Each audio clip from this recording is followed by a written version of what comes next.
Only the returning Craig Kieswetter offered much entertainment with the bat on a hard-working day in difficult conditions, as Somerset and Middlesex traded blows in the LV County Championship match in Taunton. Chris Rogers won the toss, and with a green pitch and a 10:30 start, he had no hesitation in bowling first. And with 13 runs on the board, he celebrated a first wicket, Marcus Truskothic cutting Gurjit Sandhu to Sam Robson in the gully. Sandhu was unlucky not to also see the back of Johan Myberg, this edge falling just short of Ollie Rayner at slip. Instead, it was Tim Murtagh who got the next breakthrough. Nick Compton bowled through the gate to go for 9. It was just the start Middlesex would have wanted. A bad run of results has seen them slip into a relegation battle at the end of the season, but they knew that a win here or a draw with a host of bonus points would be enough to ensure that they will be playing First Division cricket in the LV County Championship next year. Myberg and Tom Abel battled hard through the rest of the morning, shots like these the exception rather than the rule. Indeed, the run rate was at fewer than 2 per over when Myberg, having spent 114 balls making his 34, edged a drive off Toby Roland-Jones behind. Darvin Milan then dropped Abel off the same bowler, Middlesex failing to take all the opportunities offered to them to move firmly on top. 20-year-old Abel, playing in just his 3rd championship match, has made an impressive start to his career, and he showed off his skills with some lovely drives in an innings of control. It was not easy going at times against a well-disciplined attack, which of course had everything to play for. They beat the bat many times during this day. Certainly nobody could accuse Sandhu of not putting his heart and soul into his display. For Somerset, it's all about finishing as high up the table as possible for as much prize money as they could get their hands on, and Abel was helping them out by moving to a 50 off 123 balls, a 9th boundary taking him to his 2nd half century in 5 innings.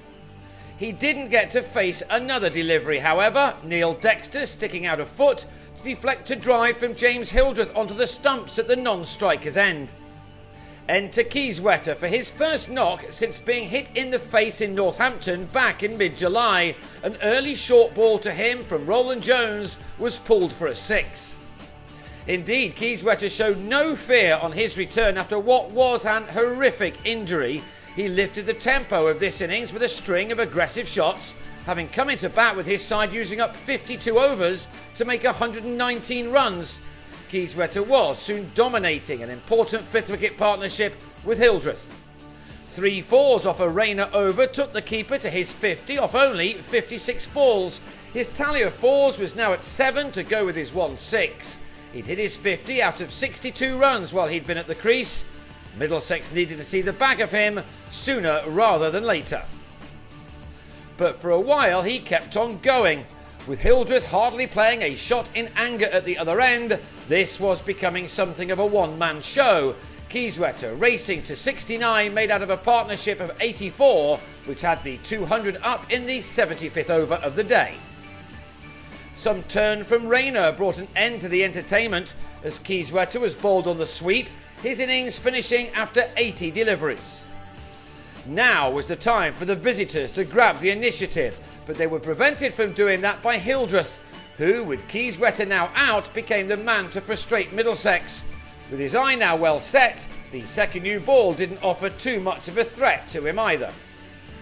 A thick outside edge off Roland-Jones brought the batsman his half-century off 130 deliveries, not the kind of strike rate you normally associate with Hildreth, who was watchful throughout much of his long vigil. He'd struck only 6 fours thus far. When Kieswetter fell, there were still 20 overs of the day remaining, and Middlesex would have been looking to make further inroads, but they had nothing more to cheer about as the last hour and a half worked against them, with Hildreth and Peter Trigo continuing the pattern of the day with solid defence and just the occasional flourish such as these strokes. The hard work of these two batsmen was nearly undone right at the end of the day when Trigo should have been run out. He had given up by the time the ball missed the stumps. So Trigo will be there in the morning on 26, and with Hildreth making an unbeaten 70 in nearly 4 hours of crease occupation, there is nothing to choose between these two teams at the moment. Middlesex have a big first hour ahead of them on the second morning, needing another wicket in 14 overs for another bowling bonus point and 4 more for the full complement of 3.